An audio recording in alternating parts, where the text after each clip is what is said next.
Namo Buddhaya. Dear Dhamma friends, the knowledge that we have about life and the truth of life are two things.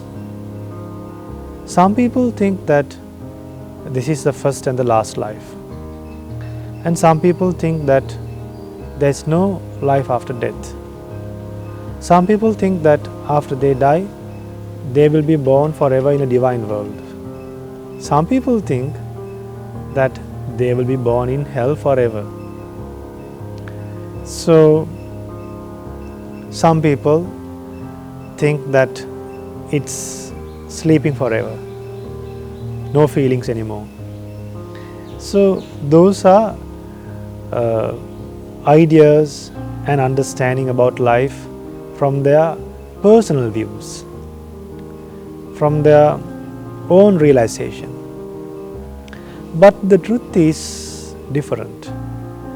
The truth was realized by a Buddha, and that truth was taught to the Devas and humans to realize and to understand, and then to lead a life and to keep and full stop for the repeated journey of being born and dead.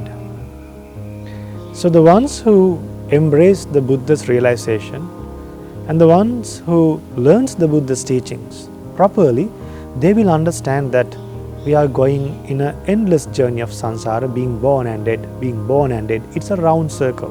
We have been wandering in this samsara by doing evil deeds and by not knowing the Four Noble Truths and by developing craving. So, if we have understood the truth and if we did not have craving in our past lives, we would not be suffering again and again. Even right now, even I'm alive right now, even you all are alive right now who's watching this sermon. We think we are living happily. Imagine we don't have any financial problems, no issues in life, no health problems, no diseases, everything is fine. But still, we are struggling to survive. There's always a struggling in our life. For the work that we dedicate, for the time that we dedicate, for the amount of energy that we put to survive, the time that we use, the money, or the time that we dedicate to enjoy peace and comfort is very little. For an example, imagine a person who's working, who's employed or running a business. Just think of the number of hours he works, the time he wakes up, the time he comes home, and then he goes to sleep. So just think twice what we are doing in life. See with an open eye, see with an open mind. See what's the purpose of this life and what we have been doing and what we have to do in the future, and think what we may have to do again and again in the future, and also when we come back to this human world or when we are born in a different life.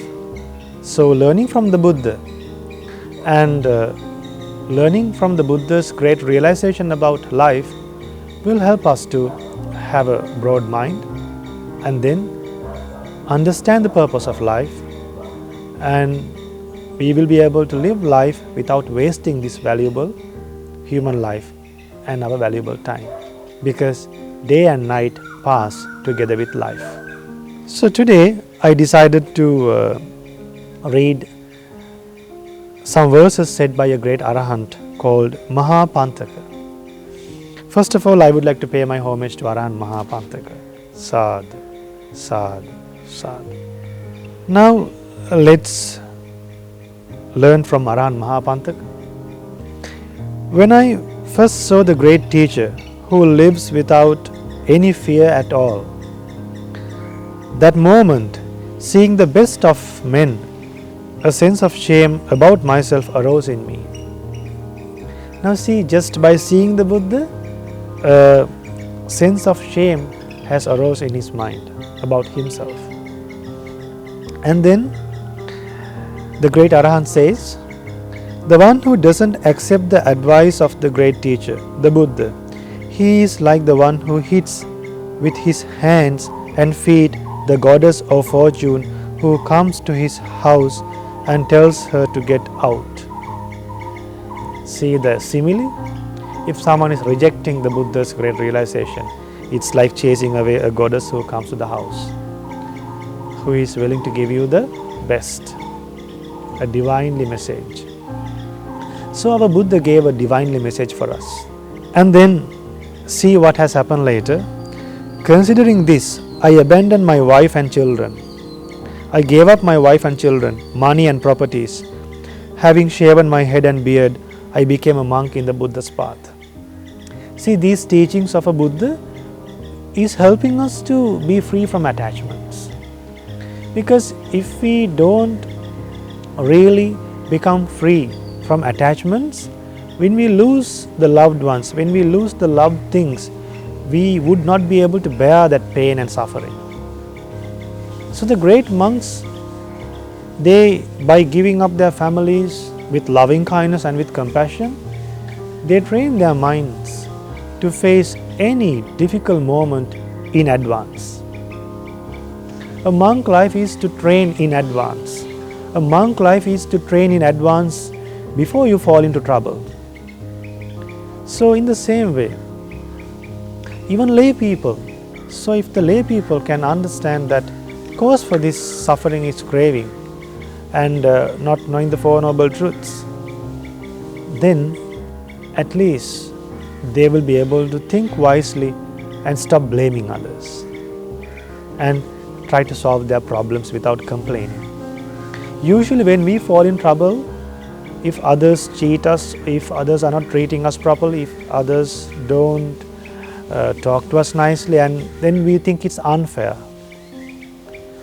As long as we expect only praise and gains, only praise and gains, and if we always expect things to be fair, that's a person who digs his own graveyard.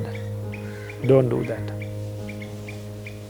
So we should understand that we are going through all these troubles and we are unsatisfied and we are stressful. That's because of not having mindfulness like the great Arahants did.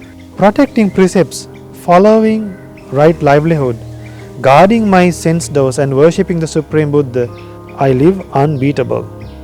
Those days, just one wish was firmly established in my heart. See, one wish was firmly established in my heart. So what was the wish of this great Arahant before becoming Arahant? Until I remove this dart of craving from my life, I will not sit down even for a moment. See the great effort these amazing great men had. I lived with such energy. See my strong effort.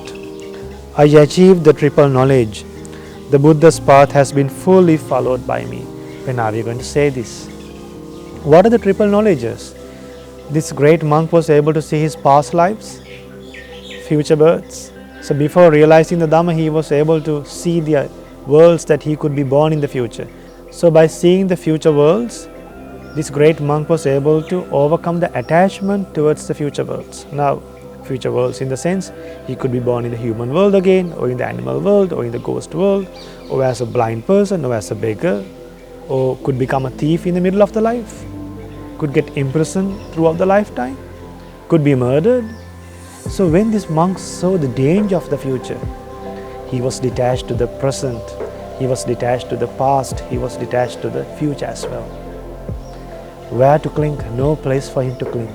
And then the final knowledge he had attained was he abandoned all the taints in the mind, taints that lead you to existence. And then he became a great Arahant. So I gained the knowledge to see my previous births. My divine eye is purified. I became an enlightened one. Now I am worthy of offerings. I am completely liberated from defilements. As soon as the sun rose, ending the night, having dried up all craving, I sat cross-legged. These verses were said by Arahant Maha Panthaka. We are so fortunate to hear about these great Arahants. Aren't we fortunate? We are fortunate. Let's become grateful to our great Buddha who gave the greatest gift of Dhamma to the great Arahants and also for us. May all of us live happily by knowing about the great Arahants and by knowing about the truth of life, and be free from suffering one day by realizing the Four Noble Truths in this Gautama Buddha's dispensation. Sadhu, sadhu, sadhu. Namo Buddhaya.